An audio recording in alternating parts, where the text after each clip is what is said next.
Duşan yine bugün mala geçip baryarsın kara bilmem gönlürmü saklan diysen ayday diysen alöymen büyüt bolluy diyecek söylermü Duşan yine bugün mala geçip baryarsın kara bilmen gözlerime saklan diysen ayday diysen alöymen büyüt bolluy diyecek söylerme Yalnız koydum yalnız koydum yalancı dünyanın boynunda beni yalnız koydum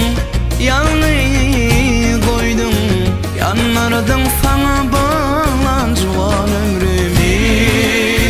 yalnız koydum yalnız koydum yalancı dünyanın boynunda beni yalnız koydum yalnız koydum yanlardan sana bağlanacağım ömrümü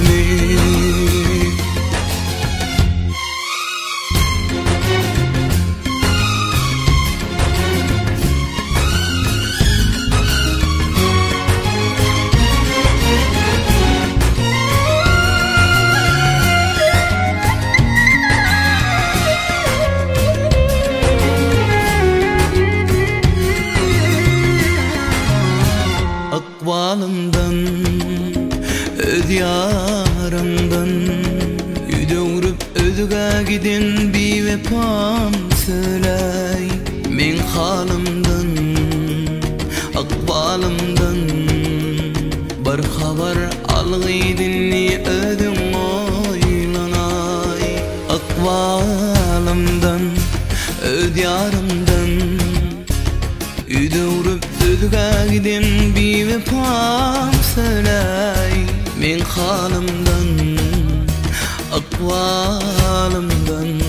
Bir haber algıydinni ödüm oylanay Yalnız koydum